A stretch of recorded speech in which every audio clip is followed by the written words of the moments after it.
Bonjour, aujourd'hui on va parler de 8 animes que j'attends pour le printemps 2024. Petit aparté pour ceux qui m'ont demandé, oui je compte parler des animés d'automne et d'hiver, mais vu que j'avais pris du retard, là ça bon. J'ai rattrapé les animés d'hiver, il m'en reste quelques-uns à rattraper, mais je veux dire ça va se faire. Du coup je compte faire une grosse vidéo où je vais parler des animés d'automne 2023 et d'hiver 2024.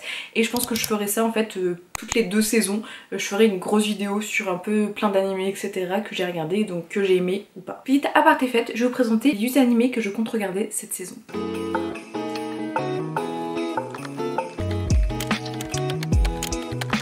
Il va y avoir 5 nouveautés et 3 suites. Donc on va commencer avec les nouveautés. Dans les nouveautés, il va y avoir Kaiju Number 8. Alors Kaiju Number 8, je vous en ai parlé plusieurs fois sur la chaîne, c'est un manga que j'aime vraiment beaucoup. C'est un manga où on va suivre Kafka Ibino qui fait partie des forces un petit peu spéciales de défense. En fait, il y a des grands kaiju qui arrivent, c'est des gros monstres, un petit peu à la Godzilla, qui détruisent tout sur leur passage, et il y a des gens qui peuvent avoir une certaine aptitude pour tuer ces grands kaijus et font partie un peu des forces de défense. Lui il a voulu toujours y rentrer sans jamais réussir. Par un biais il va devenir un peu un kaiju. En fait il peut se transformer en kaiju et devenir très fort. Il va rentrer dans les forces spéciales et il va essayer de cacher son identité de kaiju. Alors c'est un manga que j'aime vraiment beaucoup, et en fait le niveau animé, je pense que ça peut être une très grosse claque. Parce que tout simplement en fait le manga est très cool et c'est un manga d'action. Et je pense qu'en combat animé, l'action peut être très cool. Les dessins en plus de kaiju sont très facilement, je pense, adaptables en animé parce qu'ils sont très lisses etc. Donc je pense qu'on peut avoir un style vraiment très cool en style graphique. Il y a des moments émotion, il y a des personnages très attachants dans kaiju. Le héros en plus est plutôt âgé, hein, il a plus de la trentaine il me semble, donc ça change un petit peu de ces héros lycéens etc. Donc c'est pareil, ça peut aussi un peu peut-être nous impacter et nous donner envie. Ça change un petit peu, donc c'est toujours un petit peu plus frais. En plus de ça, même il y a d'autres personnages qui sont un peu plus jeunes, donc on peut vite s'y retrouver. Le sujet des kaiju est plutôt cool, c'est pas non plus sensationnel pour l'instant. Je vous dis, dans le manga, ça commence à devenir de plus en plus intéressant, en tout cas à mes yeux. Mais en fait, moi, c'est un manga que j'aime beaucoup. Et je pense que animé, ça peut être une claque visuelle et au niveau des combats, au niveau des musiques. Je pense qu'on peut... En fait, je pense que c'est un animé où on peut vite kiffer devant. Du coup, je compte le regarder. Ensuite, il va y avoir Mitsumi Yozakura Family qui va être adapté également en animé. Je commence en fait très clairement avec les animés que j'ai en manga qui vont sortir. Mitsumi Yozakura Family, c'est en fait on va suivre quelqu'un qui est très timide et qui arrive à juste à parler à une seule personne qui est son amie d'enfance, Mitsumi Yozakura, sauf que celle-ci vient d'une famille d'espions et pour un petit peu la sauver, il va un petit peu devenir un petit peu un espion par la même occasion etc. Il va y avoir une famille un petit peu loufoque, des pouvoirs, en tout cas des aptitudes quand même particulières. Écoutez, le manga est très drôle, l'action est très cool, je suis pas du tout à jour, je vous le dis. Je n'ai lu que les 5 premiers tomes, donc mon avis est très biaisé parce qu'il y en a 18 qui sont sortis maintenant, mais c'est un manga que j'avais plutôt kiffé. Je me dis que l'anime peut être plutôt sympa et je sais que j'aime beaucoup les animés d'action, donc je pense que ça peut être un mi-action, mi-comique qui peut être vraiment sympa, donc écoutez, why not. En plus, je trouve que le héros est super attachant. Ensuite, dans les autres nouveautés, on va y voir des choses un petit peu plus douces.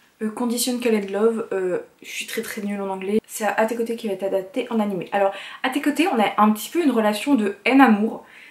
C'est que, en fait, j'adore le manga, mais en fait, il m'a fallu du temps pour aimer le personnage principal. On va suivre Ananoi qui est un jeune garçon qui aime l'amour, tout simplement. Il veut tomber amoureux, il veut chérir la personne qu'il aime etc. Et par un concours de circonstances il va y avoir Otaru qui va l'aider et du coup il va lui demander de sortir avec. Otaru n'y connaît rien en amour, elle sait pas vraiment ce que c'est, du coup elle va accepter jusqu'à une date butoir en fait où là ils vont se séparer si elle a pas ressenti ce que c'est l'amour etc. Et on va les suivre du coup dans cette histoire etc. Je suis presque à jour, il doit me manquer un tome. À l'origine je l'avais acheté, j'avais bien aimé, mais j'aimais l'histoire, mais le personnage masculin, en fait j'avais beaucoup de mal. En fait je suivais l'histoire pour Otaru parce que je trouve que c'est une jeune fille ultra pétillante, ultra souriante, qui a une joie de vivre. Je trouve elle est très mature dans ses réflexions etc. Donc j'aime beaucoup son personnage, mais en même temps Ananoi, j'avais beaucoup de mal parce que je trouvais que c'était quelqu'un de très possessif et j'ai beaucoup de mal avec ça dans les mangas tout simplement, comme dans la vie quotidienne je pense. Ça ne le mettait pas en valeur, j'avais du mal. En fait au fur et à mesure des tomes je me suis attachée à ce personnage et depuis j'aime aussi ce personnage. Donc c'est pour ça que je vous dis c'est une relation à tes côtés de haine-amour, c'est que j'aime le manga, j'aime Otaru, Ananoi, pendant très longtemps, c'était pas loin, je le déteste, mais presque en fait. Et ça va être adapté en animé. Je pense que l'animé peut être ultra doux, un petit peu comme aussi une réflexion, comme un petit peu les shoujo qu'on a en ce moment. Je trouve qu'il y a de plus en plus animé shoujo et je suis ultra contente de cela parce que shoujo on kiffe. Moi je sais que je kiffe ça, j'aime les animés shoujo. Je me suis rendu compte avec le temps que j'ai du mal à suivre beaucoup de tranches de vie. En manga j'adore ça, en animé j'ai besoin d'action, mais les shoujo ça me fait les petits papillons dans le ventre qui ne sont pas du tout pas embêtants etc. Du coup j'ai très hâte de le regarder parce que je pense que ça peut être un animé très cool. Ensuite dans les nouveaux animés il va y avoir, donc je prends mon téléphone parce que là je ne possède pas le manga, c'est Whispering You a Love Song. Je sais que c'est un yuri, je sais que c'est très apprécié, qu'il y a 4 tomes en France du coup. Je ne connais pas du tout, je lis peu de yuri parce qu'en fait pour l'instant je n'arrive pas à trouver un yuri qui soit safe, que j'aime, que j'arrive à passer un bon temps devant. Je sais qu'on m'a conseillé celui-là, on m'a conseillé aussi Entre nos mains. En tout cas je pense que c'est sur les prochains sur lesquels je vais me pencher. Mais je me dis que du coup découvrir un animé peut être plutôt sympa. Donc le synopsis c'est: pendant la cérémonie de rentrée au lycée, Imari est profondément touchée par le chant de la vocaliste du groupe jouant sur la scène. Une belle et grande fille répondant au nom de Yuri. Incapable de retenir son enthousiasme, elle va à sa rencontre pour lui partager ses sentiments en tant que fan. Mais ce qu'elle ne réalise pas tout de suite, c'est que cette dernière a le coup de foudre pour elle de façon bien plus romantique. Que fera Imari quand elle se rendra compte que les sentiments qu'elle éprouve pour Yuri ne sont peut-être pas au niveau de ceux que cette dernière ressent pour elle. Alors du coup, moi cet animé me donne envie parce que déjà, en fait, le yuri est un genre que je suis totalement débutante. Je ne connais pas bien les yuri qui sont populaires, je suis peu familière avec ce genre tout simplement. Et en fait, pouvoir découvrir quelque chose lié à ce genre, en fait, ça m'intéresse, ça me donne envie pour pouvoir toujours développer cette passion. En fait j'aime découvrir plein de choses, plein de genres différents et du coup le yuri en fait partie. Et je me dis que ça peut être très doux, une bonne romance. En plus il y a l'air d'avoir une dissonance entre les sentiments, donc je pense que ça peut être aussi très bien abordé. Moi c'est le genre de choses que j'aime bien, il peut y avoir un côté un peu sociétal, tout ça en même temps. Et moi c'est le genre de choses en fait que j'aime tout simplement dans les histoires. Du coup je me dis ça peut être très cool. Et en animé ça peut être très doux, mais après c'est un tranche de vie, donc est-ce que je vais accrocher? Je sais pas. Ensuite il va y avoir Todaima Okaeri, donc qui est un yaoi. Donc vraiment cette saison je suis trop contente parce qu'on a du shoujo, du shonen, du yaoi, du yuri. Franchement on est plutôt gâtés. Alors Todaima Okaeri c'est pareil, je ne connais pas. Il y a 4 tomes, il me semble que c'est chez Anna. Et je suis dans l'attente. En fait ça va être Bienvenue dans le monde de Todaima Okaeri où il existe 3 types de personnes: alpha, bêta, oméga. Donc c'est un omégaverse, donc en plus un yaoi omégaverse, je ne dis pas non. Dans cette société pleine de préjugés, l'homoparentalité est difficilement acceptée, mais plus encore la liaison amoureuse entre les différents types d'êtres humains. Emoru Alpha et Misaki Omega, allant à l'encontre de l'ordre établi, se sont mariés et ont eu un enfant. Heureusement, ce petit bout de chou fait fondre la terre entière. Il devient rapidement leur raison de vivre et d'avancer. Suivez le quotidien de cette petite famille touchante débordant d'entrain et d'amour. Je me dis ça peut être ultra doux, ultra mignon, va y avoir un côté un peu sociétal, c'est dit très clairement dans le résumé, donc je pense qu'on peut avoir un anime quand même plutôt sympathique. Donc là je suis vraiment dans l'attente de savoir si je vais aimer ou pas. Il y a moyen que j'aime bien parce qu'en général c'est quand même des histoires qui sont... c'est quand même des histoires plutôt mignonnes etc. Voilà, je pense que c'est facile à regarder en mangeant, en faisant un petit truc comme ça. C'est pas le truc où je pense je vais me poser vraiment pour le regarder, mais plus en faisant quelque chose d'autre. Donc ça c'est pour les nouveaux animés. Ensuite il va y avoir 3 suites. Donc, il va y avoir Moi quand je me réincarne en slime, la saison 3. Globalement j'avais lu le nom il y a quelques années, j'étais en mode sérieusement ça va pas être pour moi, et puis en fait j'ai regardé et en fait ça m'a un peu réconciliée avec les isekai parce qu'en fait juste c'était trop bien. J'aimais beaucoup l'action, j'aimais beaucoup les personnages, bon c'est très du surfait etc. Mais écoutez, Les Tempest, j'ai hâte de le revoir. En fait on va suivre quelqu'un qui s'est réincarné en slime dans un petit monde et il va devenir un peu surcheaté par rapport à des circonstances etc. Je sais que je regardais les épisodes avec attention, l'animation était cool, l'histoire était cool, c'est pas incroyable mais franchement j'achèterais pas le manga par exemple, mais par contre à regarder en animé je me régale tout simplement.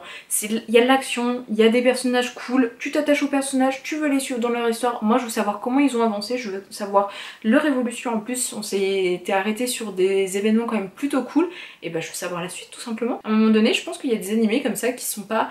Qui sont cool etc. Et je sais qu'en plus c'est très apprécié et c'est très attendu, donc ça ne m'étonne pas parce que c'est vraiment très sympa. Ensuite il va y avoir Demon Slayer. Entraînement des piliers. Alors moi Demon Slayer je les ai pas lus, je vais essayer de les compléter petit à petit, j'ai quelques mangas de Demon Slayer mais j'attends je pense que l'animé soit fait et je le lirai tranquillement parce que Demon Slayer c'est cet animé, c'est pareil c'est un peu de laine amour parce qu'en fait je n'arrive pas à m'attacher au personnage principal. et c'est quand même très embêtant dans un shonen de ne pas être attaché au personnage principal de ce shonen. Pour ceux qui ne connaissent pas, un monde en fait assez ancien, là il y a une ère un petit peu avec les empereurs, tout ça, etc. Et il va y avoir en fait ce qu'on appelle des démons. Les démons ils rentrent là, ils vivent la nuit, ils doivent pas avoir contact avec le soleil, ils mangent des humains, et plus ils mangent des humains, plus ils sont forts. Et l'un des grands démons, on va dire, a un objectif qui est un petit peu secret, etc. Et pour se battre, il va y avoir des chasseurs de démons. On va avoir des Demon Slayers, des chasseurs de démons qui ont des épées, des sortes de pouvoirs liés au souffle, etc. On voit qu'ils peuvent être très mis à mal et on suit cela. Et là, ça va être un peu l'entraînement des piliers. Donc les piliers, c'est les plus forts Demon Slayers et qui vont se battre contre les démons. Leur objectif est de tuer ce grand démon Muzan, on va dire. Et on va voir cet entraînement. Moi, j'adore les trucs d'entraînement. Je veux dire, Naruto, les entraînements, les moments d'entraînement, c'était pas mes épisodes préférés, mais ça fait partie des moments où j'aimais vraiment le plus parce que je sais pas, j'aime bien les voir un petit peu défaillir, se relever, etc. C'est une genre de situation que j'aime beaucoup. Donc j'ai très hâte de regarder cet animé. En plus il y a de l'action, etc. Demon Slayer se regarde bien, même si je suis pas attachée au personnage, et qui fait que j'ai eu entre guillemets du mal avec les saisons. Quand je regardais les épisodes, je les enchaînais parce qu'il y a de l'action et l'histoire est cool. Moi je suis vraiment Demon Slayer pour l'histoire parce que j'arrive pas à m'attacher aux personnages.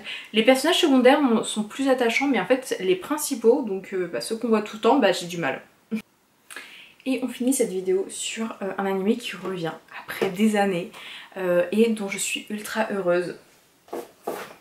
J'ai déjà fait une vidéo YouTube sur Black Butler, je compte aussi le relire, je pense avec cette nouvelle saison qui arrive. Black Butler est l'histoire de Sébastien Michaelis et Ciel Phantom Hive, et on va suivre du coup la 3e saison.